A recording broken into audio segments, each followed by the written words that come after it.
Chapter 3. Edmund and the Wardrobe. Lucy ran out of the empty room into the passage and found the other three. "It's all right," she repeated. "I've come back." "What on earth are you talking about, Lucy?" asked Susan. "Why," said Lucy in amazement, "haven't you all been wondering where I was?" "So you've been hiding, have you?" said Peter. "Poor old Lou, hiding and no one noticed. You'll have to hide longer than that if you want people to start looking for you." "But I've been away for hours and hours," said Lucy. The others all stared at one another. "Batty," said Edmund, tapping his head. "Quite batty." "What do you mean, Lou?" said Peter. "What I said," answered Lucy. "It was just after breakfast when I went into the wardrobe. And I've been away for hours and hours, and had tea, and all sorts of things have happened." "Don't be silly, Lucy," said Susan. "We've only just come out of that room a moment ago. And you were there then." "She's not being silly at all," said Peter. "She's just making up a story for fun, aren't you, Lou? And why shouldn't she?" "No, Peter, I'm not," she said. It's a magic wardrobe. There's a wood inside it, and it's snowing, and there's a faun, and a witch, and it's called Narnia. Come and see." The others did not know what to think, but Lucy was so excited that they all went back with her into the room. She rushed ahead of them, flung open the door of the wardrobe, and cried, "Now, go in and see for yourselves." "Why, you goose," said Susan, putting her head inside and pulling the fur coats apart. "It's just an ordinary wardrobe. Look, there's the back of it." Then everyone looked in and pulled the coats apart, and they all saw, Lucy herself saw, a perfectly ordinary wardrobe. There was no wood and no snow, only the back of the wardrobe, with hooks on it. Peter went in and rapped his knuckles on it to make sure that it was solid. "A jolly good hoax, Lou," he said, as he came out again. "You really have taken us in, I must admit. We half believed you." "But it wasn't a hoax at all," said Lucy. "Really and truly, it was all different a moment ago. Honestly it was. I promise." "Come, Lou," said Peter. "That's going a bit far. You've had your joke. Hadn't you better drop it now?" Lucy grew very red in the face and tried to say something, though she hardly knew what she was trying to say, and burst into tears. For the next few days she was very miserable. She could have made it up with the others quite easily at any moment, if she could have brought herself to say that the whole thing was only a story made up for fun. But Lucy was a very truthful girl, and she knew that she was really in the right, and she could not bring herself to say this. The others, who thought she was telling a lie, and a silly lie too, made her very unhappy. The two elder ones did this without meaning to do it, but Edmund could be spiteful, and on this occasion he was spiteful. He sneered and jeered at Lucy and kept on asking her if she'd found any other new countries in other cupboards all over the house.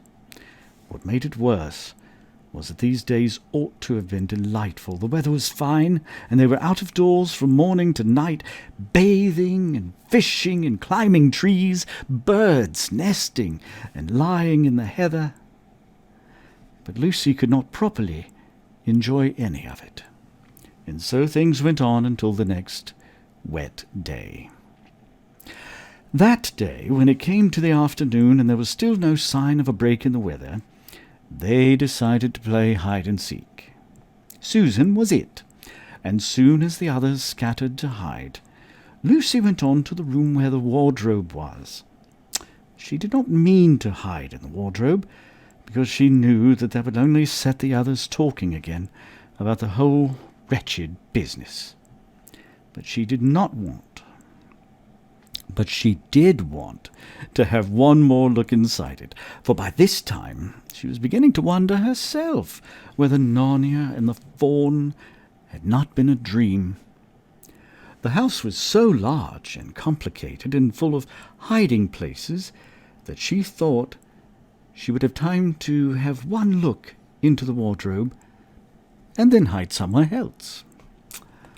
But as soon as she reached it, she heard steps in the passage outside, and then there was nothing for it but to jump into the wardrobe and hold the door closed behind her. She did not shut it properly, because she knew that it is very silly to shut oneself into a wardrobe, even if it is not a magic one. Now the steps she heard were those of Edmund, and he came into the room just in time to see Lucy vanishing into the wardrobe. He had once decided to get into it himself, not because he thought it a particularly good place to hide, but because he wanted to go on teasing her about the imaginary country. He opened the door. There were the coats hanging up as usual, and a smell of mothballs, and darkness and silence, and no sign of Lucy. "She thinks I'm Susan come to catch her," said Edmund to himself, "so she's keeping very quiet in at the back." He jumped in and shut the door, forgetting what a very foolish thing this is to do. Then he began feeling about for Lucy in the dark. He had expected to find her in a few seconds, and was very surprised when he did not. He decided to open the door again and let in some light, but he could not find the door either. He didn't like this at all, and began groping wildly in every direction. He even shouted out, "Lucy! Lou, where are you? I know you're here!" There was no answer, and Edmund noticed that his own voice had a curious sound. Not the sound you'd expect in a cupboard, but a kind of open-air sound. He also noticed that he was unexpectedly cold. And then he saw light. "Thank goodness," said Edmund. "The door must have swung open of its own accord."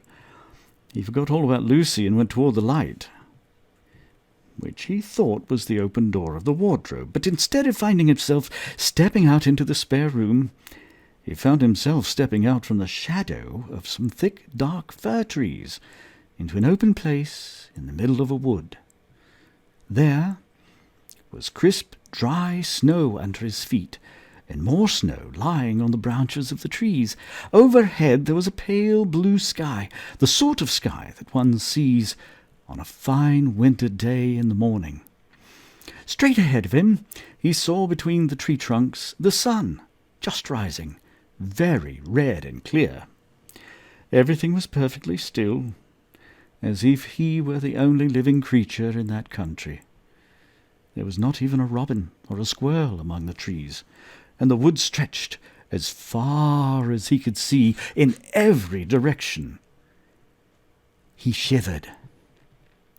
He now remembered that he had been looking for Lucy, and also how unpleasant he had been to her about her imaginary country, which now turned out not to have been imaginary at all. He thought that she must be somewhere quite close, and so he shouted, "Lucy! Lucy! I'm here too! Edmund!" There was no answer. "She's angry about all the things I've been saying lately," thought Edmund, and though he did not like to admit that he had been wrong, he also did not much like being alone in this strange, cold, quiet place. So he shouted again, "I say, Lou! I'm sorry I didn't believe you. I see now you were right all along. Do come out. Make it Pax." Still there was no answer. "Just like a girl," said Edmund to himself, "sulking somewhere and won't accept an apology." He looked round him again and decided he did not much like this place. He had almost made up his mind to go home when he heard very far off in the wood a sound of bells. He listened, and the sound came nearer and nearer, and at last there swept into sight a sledge drawn by 2 reindeer. The reindeer were about the size of Shetland ponies, and their hair was so white that even the snow hardly looked white compared with them. Their branching horns were gilded and shone like something on fire when the sunrise caught them. The harness was of scarlet leather and covered with bells. On the sledge, driving the reindeer, sat a fat dwarf who would have been about 3 feet high if he had been standing. He was dressed in a polar bear's fur, and on his head he wore a red hood with a long gold tassel hanging down from its point. His huge beard covered his knees and served him instead of a rug. But behind him, on a much higher seat in the middle of the sledge, sat a very different person, a great lady, taller than any woman that Edmund had ever seen. She also was covered in white fur up to her throat, and held a long, straight golden wand in her right hand, and wore a golden crown on her head. Her face was white, not merely pale, but white like snow or paper or icing sugar, except for her very red mouth. It was a beautiful face in other respects, but proud and cold and stern. The sledge was a fine sight as it came sweeping towards Edmund, with the bells jingling and the dwarf cracking his whip, and the snow flying up on each side of it. "Stop!" said the lady, and the dwarf pulled the reindeer up in so sharp that they almost sat down. Then they recovered themselves and stood champing their bits and blowing. In the frosty air, the breath coming out of their nostrils looked like smoke. "And what, pray, are you?" said the lady, looking hard at Edmund. My name's Edmund," said Edmund rather awkwardly. He did not like the way she looked at him. The lady frowned. "Is that how you address a queen?" she asked, looking sterner than ever. "I beg your pardon, your majesty. I didn't know," said Edmund. "Not know the Queen of Narnia?" cried she. "Ha! You shall know us better hereafter. But I repeat, what are you?" "Please, your majesty," said Edmund, I don't know what you mean. I'm at school. At least I was. It's the holidays now."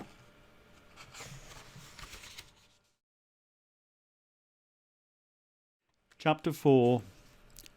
Turkish Delight. "But what are you?" said the Queen again. "Are you a great overgrown dwarf that has cut off its beard?" "No, your majesty," said Edmund. "I never had a beard. I'm a boy." "A boy," said she.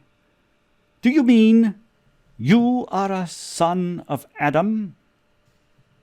Edmund stood still, saying nothing. He was too confused by this time to understand what the question meant. "I see you are an idiot, whatever else you may be," said the Queen. "Answer me once and for all, or I shall lose my patience. Are you human?" "Yes, your majesty," said Edmund. "And how, pray, did you come to enter my dominion?" "Please, your majesty, I came in through a wardrobe." "A wardrobe? What do you mean?" I opened a door, and I just found myself here, your majesty," said Edmund. "Ha!" said the Queen, speaking more to herself than to him. A door from the world of men. I have heard of such things. This may wreck it all, but he is only one, and he is easily dealt with." As she spoke these words, she rose from her seat and looked Edmund full in the face, her eyes flaming. At the same moment she raised her wand. Edmund felt sure that she was going to do something dreadful, but he seemed unable to move. Then, just as he gave himself up for lost, she appeared to change her mind. "My poor child," she said in a quite different voice. "How cold you look. Come and sit with me here on the sledge, and I will put my mantle around you, and we will talk." Edmund still did not like this arrangement at all, but he dared not disobey. He stepped onto the sledge and sat at her feet, and she put a fold of her fur mantle around him and tucked it well in. "Perhaps something hot to drink?" said the Queen. "Should you like that?" "Yes, please, your Majesty," said Edmund, whose teeth were chattering now. The Queen took from somewhere among her wrappings a very small bottle, which looked as if it were made of copper. Then, holding out her arm, she let one drop fall from it onto the snow beside the sledge. Edmund saw the drop for a second in mid-air, shining like a diamond. But the moment it touched the snow, there was a hissing sound, and there stood a jewelled cup full of something that steamed. The dwarf immediately took this and handed it to Edmund with a bow and a smile, not a very nice smile. Edmund felt much better as he began to sip the hot drink. It was something he had never tasted before, very sweet and foamy and creamy, and it warmed him right down to his toes. "It is dull, son of Adam, to drink without eating," said the Queen presently. "What would you like best to eat?" "Turkish delight, please, your Majesty," said Edmund. The Queen let another drop fall from a bottle onto the snow, and instantly there appeared a round box tied with green silk ribbon, which, when opened, turned out to contain several pounds of the best Turkish delight. Each piece was sweet and light to the very centre, and Edmund had never tasted anything more delicious. He was quite warm now, and very, very comfortable. While he was eating, the Queen kept asking him questions. At first Edmund tried to remember that it is rude to speak with one's mouth full, but soon he forgot about this and thought only of trying to shovel down as much Turkish delight as he could. And the more he ate, the more he wanted to eat, and he never asked himself why the Queen should be so inquisitive. She got him to tell her that he had one brother and 2 sisters, and that one of his sisters had already been to Narnia and had met a faun there, and that no one except himself and his brother and his sisters knew anything about Narnia. She seemed especially interested in the fact that there were 4 of them, and kept on coming back to it. "You are sure that there are just 4 of you?" she asked. "2 sons of Adam, and 2 daughters of Eve? Neither more nor less?" And Edmund, with his mouth full of Turkish delight, kept on saying, "Yes, I told you that before," and forgetting to call her Your Majesty, which he didn't seem to mind now. At last the Turkish delight was all finished, and Edmund was looking very hard at the empty box and wishing she would ask him whether he would like some more. Probably the Queen knew quite well what he was thinking, for she knew, though Edmund did not, that this was enchanted Turkish delight, and that anyone who had once tasted it would want more and more of it, and would even, if they were allowed, go on eating it till they killed themselves. But she did not offer him any more. Instead, she said to him, "Son of Adam, I should so much like to see your brother and your 2 sisters. Would you bring them to see me?" "I'll try," said Edmund, still looking at the empty box. "Because if you did come again, bringing them with you, of course, I'd be able to give you some more Turkish delight. I can't do it now. The magic will only work once. In my own house, it would be another matter." "Why can't we go to your house now?" said Edmund. When he had first got onto the sledge, he had been afraid that she might drive away with him to some unknown place from which he would not be able to get back. But he had forgotten about that fear now. "It is a lovely place, my house," said the Queen. "I'm sure you would like it. There are whole rooms full of Turkish delight.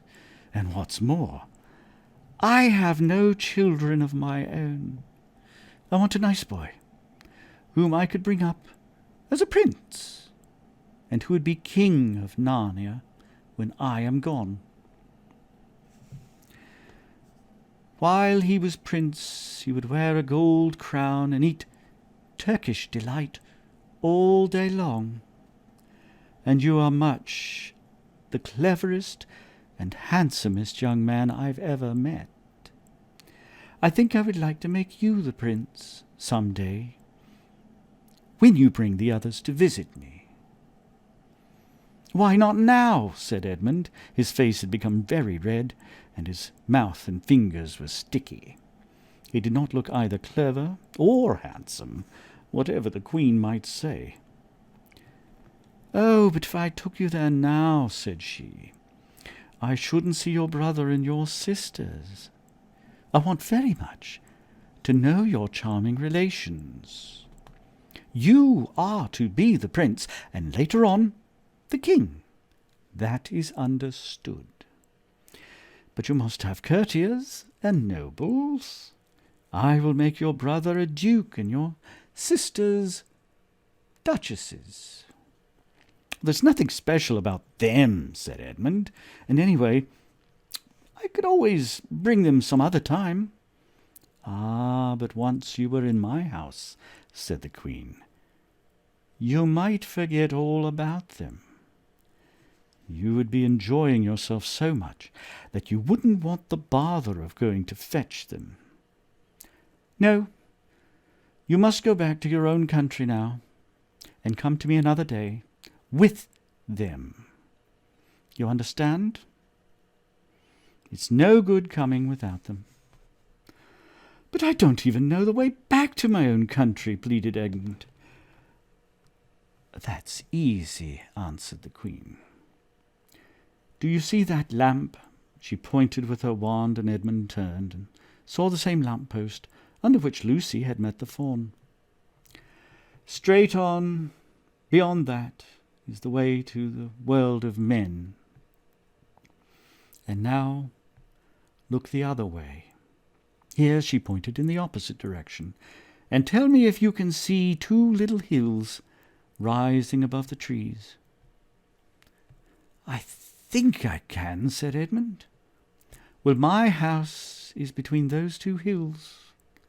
So next time you come, you have only to find the lamp-post and look for those 2 hills and walk through the woods till you reach my house. You had better keep the river on your right when you get to it. But remember, you must bring the others with you. I might have to be very angry with you if you came alone." "I'll do my best," said Edmund.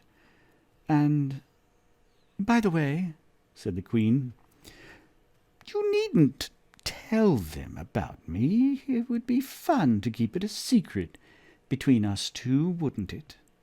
Make it a surprise for them. Just bring them along to the 2 Hills. A clever boy like you will easily think of some excuse for doing that. And when you come to my house, you could just say, 'Let's see who lives here,' or something like that. I'm sure that would be best. If your sister has met one of the fawns, she may have heard strange stories about me. Nasty stories that might make her afraid to come to me. Fawns will say anything, you know. And now, please, said Edmund suddenly, please, couldn't I have just one piece of Turkish delight to eat on the way home? No! No, said the Queen with a laugh. You must wait till next time. While she spoke, she signalled to the dwarf to drive on. But as the sledge swept away out of sight, the Queen waved to Edmund, calling out, Next time! Next time! Don't forget! Come soon! Edmund was still staring after the sledge when he heard someone calling his own name, and looking round he saw Lucy coming towards him from another part of the wood. "Oh, Edmund!" she cried. "So you've got in too! Isn't it wonderful? And now—" "All right," said Edmund. "I see you were right, and it was a magic wardrobe after all. I'll say I'm sorry, if you like. But where on earth have you been all this time? I've been looking for you everywhere." "If I'd known you've got in too, I'd have waited for you," said Lucy, who was too happy and excited to notice how snappishly Edmund spoke, or how flushed and strange his face was. "I've been having lunch with dear Mr. Tumnus, the fawn, and he's very well, and the White Witch has done nothing to him for letting me go, so he thinks she can't have found out, and perhaps everything's going to be all right after all." "The White Witch?" said Edmund. "Who's she?" "She's a perfectly terrible person," said Lucy. "She calls herself the Queen of Narnia, though she has no right to be queen at all, and all the fauns and dryads and naiads and dwarfs and animals, at least all the good ones, simply hate her. And she can turn people into stone and do all kinds of horrible things, and she has made a magic so that it is always winter in Narnia, always winter, but it never gets to Christmas. And she drives about on a sledge, drawn by a reindeer, with a wand in her hand and a crown on her head." Edmund was already feeling uncomfortable from having eaten too many sweets, and when he heard that the lady he had made friends with was a dangerous witch, he felt even more uncomfortable. But he still wanted to taste that Turkish delight, again more than he wanted anything else. "Who told you all this stuff about the White Witch?" he asked. "Mr. Tumnus, the fawn," said Lucy. "You can't always believe what fawns say," said Edmund, trying to sound as if he knew far more about them than Lucy. "Who said so?" asked Lucy. "Everyone knows," said Edmund. "Everyone knows it. Ask anyone you like. But it's pretty poor sport standing here in the snow. Let's go home." "Yes, let's," said Lucy. "Oh, Edmund, I am glad you've got in too. The others will have to believe in Narnia now that both of us have been here. What fun it will be!" But Edmund secretly thought that it would not be as good fun for him as for her. He would have to admit that Lucy had been right before all the others, and he felt sure that the others would still be on the side of the fawns and the animals, and he was already more than half on the side of the witch. He did not know what he would say or how he would keep the secret once they were all talking about Narnia. By this time they had walked a good way. Suddenly they felt coats around them instead of branches, and next moment they were both standing outside the wardrobe in the empty room. "I say," said Lucy, "you do look awful, Edmund. Don't you feel well?" I'm all right, said Edmund. But this was not true. He was feeling very sick. Come on then, said Lucy. Let's find the others. What a lot we shall have to tell them, and what wonderful adventures we shall have now that we're all in it together.